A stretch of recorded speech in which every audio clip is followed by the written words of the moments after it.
पहली बार पूरे हिंदुस्तान में इतनी बड़ी तादाद में घरों से निकालकर औरतों को देश के लिए लड़ने, मरने, मिटने और आंदोलन करने का तरीका सिखाया आपने, जो बहुत ही काबिल तारीफ है।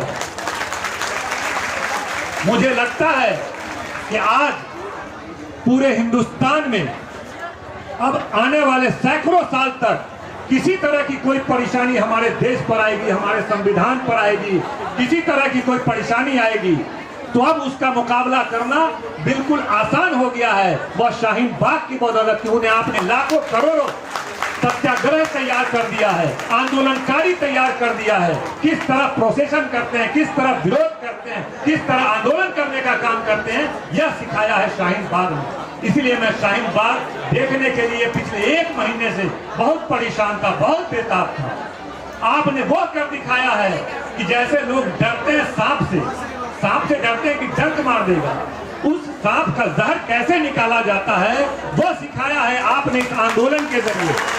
अब लोग, कोई भी मोटा भाई कितना बड़ा सांप क्यों ना हो, कोई भी टकला भाई कितना बड़ा नाग क्यों ना हो, अब हिंदुस्तान की मां बहन डरने वाली नहीं है।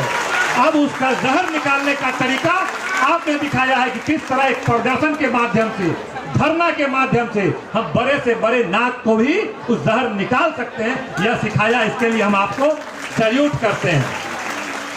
आपको याद होगा कि जब गांधी जी देश में स्वतंत्रता की लड़ाई लड़ते थे और अपनी विचारधारा की लड़ाई लड़ते थे, उस वक्त भी एक संगठन था जिसको आरएसएस कहते हैं, उसने भी लगातार गांधी जी की विचारधारा का विरोध किया, विरोध करता रहा, पूरे जीवन भर विरोध किया, स्वतंत्रता की लड़ाई का विरोध किया, हर चीज का विरोध किया। जब वो हार गया गांधी जी की लड़ाई से, उनकी विचारधारा से, उनके आंदोलन से, तो अंत में उसे कुछ नहीं सोचा तो बौखलाहट में उनका हत्या करने का काम किया। आज शाहीन बाग से भी वो लोग बौखला गए हैं, इसीलिए अब कोई चारा नहीं चल रहा है। तो गोली चलवाने के लिए वहां नाथूराम को भेजा था, पता नहीं यहाँ किनको भेज रहे हैं। इसमें कहीं कोई शक नहीं है कि गांधी जी की उसी बौखलाहट में उन्हीं लोगों ने भेजा था, पूरी दुनिया जानती है। और जामिया पर, चाहे शाहीन बाग पर जो हमला करने की कोशिश की गई है, वही सत्ता में बैठे लोगों के कहने पर और इशारे पर किया गया, इससे कतई इनकार नहीं किया। वो लोग समझते हैं कि भाई शाहीन बाग मैंने भेजा तो आखिर उसको पकड़ के यहाँ के लोगों ने पकड़ा क्यों नहीं, उसे मारा पीटा क्यों नहीं। अरे शाहीन बाग है ये शाहीन के सिफत को वो जान नहीं पाए, इसीलिए यहाँ के लोग यह जानते थे कि ये लोग प्यादा है। भेजा किसने है?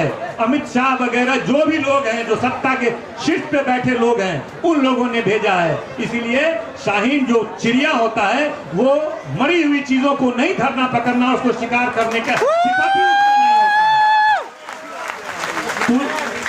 शाहीन है, परवाज है काम तेरा, तेरे सामने आसमां और भी है। तो शाहीन की सिफत से वो वाकिफ नहीं है, इसीलिए वो अंदाजा सही से लगा नहीं पाए कि शाहीन बाग कहाँ सोचता है। जहाँ उनकी सोच खत्म होती है, वहां से शाहीन बाग सोचना शुरू करता है, शुरुआत करता है।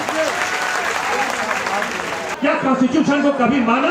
जब कॉन्स्टिट्यूशन बना था उस समय आरएसएस प्रमुख गोलवलकर का क्या बयान था? उसने कहा था कि भारत का संविधान दूसरे देशों से लाया हुआ ही नहीं बल्कि चुराया हुआ संविधान है, मैं ऐसे संविधान को नहीं मानता। जब आरएसएस ऐसी भावना रखता है आपके संविधान पर, जिस संविधान को सामने रख करके हम लोग आंदोलन की ओर, आपके इस आंदोलन से खुश होंगे क्योंकि हम एक संवैधानिक तरीका से आप करते तिरंगा फहराते हैं, आप तिरंगा फहराते हैं, आपके कई जगह पे तिरंगा नजर आ रहा है। सत्ता में बैठे लोगों ने कभी तिरंगा का सम्मान करने का काम किया?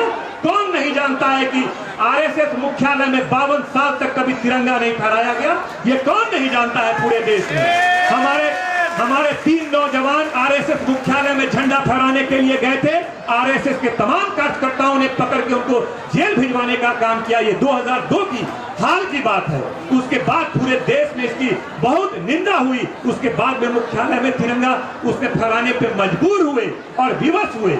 आप तिरंगा लेकर आंदोलन कर रहे हैं तो वो तो आपका विरोध करेंगे ही। आप राष्ट्रगान करते हैं, आप तिरंगा फहराते हैं और यहाँ पर जनगण मन की बात करते हैं, जनगण मन की बात करते हैं, राष्ट्रगान करते हैं। क्या आपको पता नहीं है, हम लोग को पता नहीं है, देश को पता नहीं है कि राष्ट्रगान को कभी आरएसएस ने, कभी भारतीय जनता पार्टी ने राष्ट्रगान होने का जन गण मन को इसने पूरी तरह से आपत्ति किया था, नकारने का काम किया था। वो अपने किसी गीत को चाहते थे देश का राष्ट्रगान बने। तो स्वाभाविक रूप से आइडियोलॉजिकल जो देश की जो विचारधारा है, संविधान की विचारधारा है, राष्ट्रपिता की है, राष्ट्रीय तिरंगा का है, उसको वो मानने वाले लोग नहीं है, इसीलिए ऐसा करते हैं। इसीलिए हमें उनके विरोध की चिंता नहीं करनी है कि वो लोग सत्ता में जो बैठे उनके विरोध की चिंता नहीं करनी है।